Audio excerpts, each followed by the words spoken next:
So iron core की वजह से इसकी इंडक्शन इंक्रीज हो जाएगी, और जब हमने सर्किट कंप्लीट किया तो इसके अंदर करंट पास हो जाएगी, और यू नो डेट यहाँ पर एक मैग्नेटिक फ्लक्स होगी। लेकिन जैसे हम सर्किट को कंप्लीट करते हैं और चेंज इन करंट शुरू हो जाती है, करंट पहले शुरू थी और फिर एकदम करंट स्टार्ट हो गई, सो उसकी वजह से एक मैग्नेटिक फ्लक्स में चेंज आएगा। सही है, उस मैग्नेटिक फ्लक्स की वजह से क्या होगा, ईएमएफ प्रोड्यूस होगी as we know that from Faraday's law. So ये ईएमएफ इस सोर्स ईएमएफ के अपोजिट होगा और ये इस करंट को रेसिस्ट करेंगी पहले। सही है, सो जब हमने सर्किट डायरेक्टली ओपन किया, सो ये कुछ टाइम के लिए इसको रेजिस्टेंस शुरू करेगी और बल्ब लाइट अप नहीं होगा। अब यू नो डेट के battery is a DC source, और डीसी सोर्स में क्या करंट कांस्टेंट जारी होती है, सो कुछ टाइम के बाद करंट कांस्टेंट जाएगी, so no change will be in magnetic flux observe and no EMF then produce. So फिर करंट पहले की तरह इसमें फ्लो करेगी, सो फिर बल्ब लाइट अप हो जाएगा। सो ऑप्शन बी, पहले स्लाइड डिले होगा क्योंकि चेंज ऑफ मैग्नेटिक फ्लक्स की वजह से, और फिर बल्ब लाइट अप हो जाएगी। Metallic ring is attached to the wall room when the north pole of magnet is brought near the ring the induced current in the ring. So मैंने आपको वो ट्रिक बताई थी कि जब नॉर्थ पोल हम मैग्नेट की रिंग की तरफ ले आए, सही है, सो रिंग की उस साइड पे नॉर्थ पोल प्रोड्यूस होगी to resist that north pole of the magnet, और जहां पर नॉर्थ पोल प्रोड्यूस होती है वहां पर करंट फ्लो करेगा in anti clockwise direction. The copper ring is held horizontally and power magnet is dropped through the ring with its length along the axis of the ring. The acceleration of the falling magnet is, so इस तरह होगा कि copper ring में अगर हम horizontally magnet को drop करें, सो उस मैग्नेट की वजह से मैग्नेटिक फील्ड में चेंज आएगा, और वो कॉपर में ईएमएफ इंड्यूस करेगा, और ईएमएफ क्या करेगा, ईएमएफ अपनी एक फील्ड बनाएगा वो, और उस बार मैग्नेट की फील्ड को रेजिस्ट करेगा। सो ये मैग्नेट की स्पीड को कम करेगा और एक्सेलरेशन क्या हो जाएगी, less than that of the gravity. सही है, 9.8 से इसकी एक्सेलरेशन कम हो जाएगी।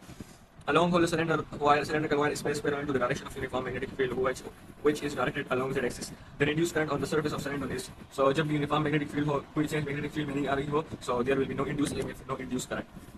The relationship of motional EMF, so motional EMF is BLV. So yeah, B is the magnetic field, L is the length, and V is the velocity. If B, L, and V are not mutually perpendicular, then हम क्या करते हैं, sin theta लगाते हैं। The motion of EMF depend upon, so E EMF क्या है, BLV।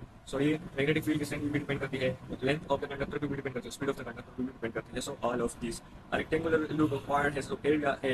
If it is placed perpendicular to the uniform magnetic field B and spin around one of its sides at frequency F, the maximum induced EMF. So उसके लिए हम क्या formula use करते हैं, नवाब। ठीक है, नवाब से याद कर ले। सो n क्या है, लूप नंबर ऑफ लूप भी है, 1 लूप है, सो n1 आ जाएगा, और एंगुलर फ्रीक्वेंसी को हम इस तरह लिख सकते हैं 2πf, और एरिया और मैग्नेटिक फील्ड अपनी जगह आ जाएगी। So final answer will be 2πf DA या ABC है जो भी है। The rate at which electrical energy is produced in a rectangular loop when moved perpendicular to the uniform magnetic field is given by, so rate at which electric energy, so rate of power किसके बराबर है, power is the rate of electric energy divided by time. So basically हमारे पास हमसे power का पूछ रहे हैं, और पावर किसके बराबर है, power is equal to IV, और V क्या है, EMF है ना, और EMF किसके बराबर है, BLV के। सो IBLV आ जाएगा, which is option A.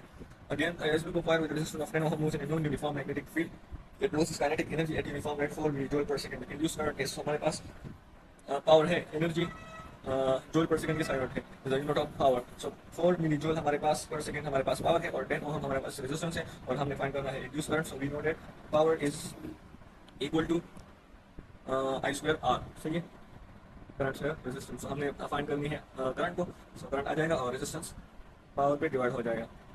अब हमारे पास थी पावर बराबर, पावर क्या है, 4 मिली जूल की। सही है, सो मिली की जगह हम 10⁻³ लिख लेंगे, और रेजिस्टेंस हमारे पास थी 10। अभी अगर 10 ऊपर चला जाए तो क्या बन जाएगा, 4 × 10⁻⁻⁴। सही है, ये +1 है, सो +1 अगर ऊपर चला जाए तो -1 बन जाएगा। अब I² है, सो बोथ साइड हम स्क्वायर रूट ले लेंगे।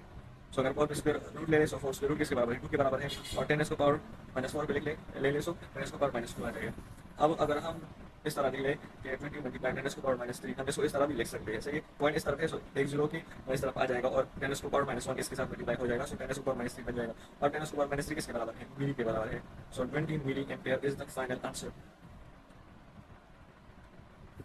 As a loop of wire, so the question is repeated. A metal conductor of length 1 meter rotates vertically about one of its end at angular velocity 5 radian per second. If the horizontal component of the Earth's magnetic field is then the EMF produced developed between the ends of the conductor is. तो इसके लिए हमारे पास the formula is है कि EMF is equal to magnetic field angular velocity L² divided by 2.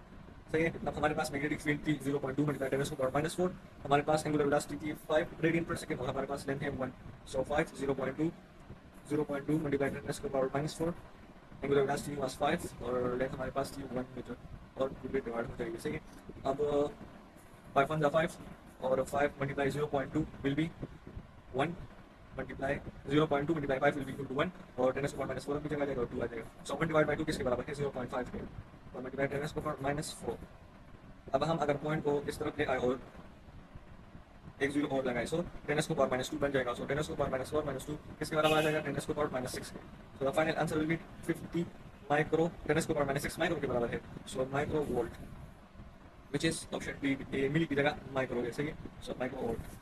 A metal rod moves at a constant velocity in a direction perpendicular to its length. A constant uniform magnetic field exists in space in a direction perpendicular to the rod as well as to velocity. Select the straightener. So अगर metal constant movement कर रही है सो इसमें uniform magnetic field में सो उसकी वजह से इस रॉड में ईएमएफ प्रोड्यूस होगा और वो ईएमएफ क्या है एक रॉड की फॉर एग्जांपल इस रॉड से एक बैटरी बन जाएगी।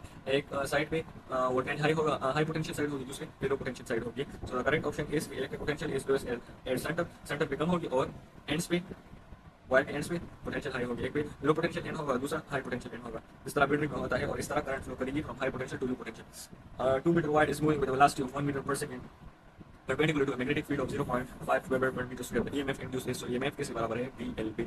हमारे पास मैग्नेटिक फील्ड है 0.5, लेंथ हमारे पास है 2 मीटर और वेलोसिटी 1 मीटर पर सेकंड। सो 0.5 मल्टीप्लाई 2 किसके बराबर है 1 है और 1 1 सो 1 वोल्ट।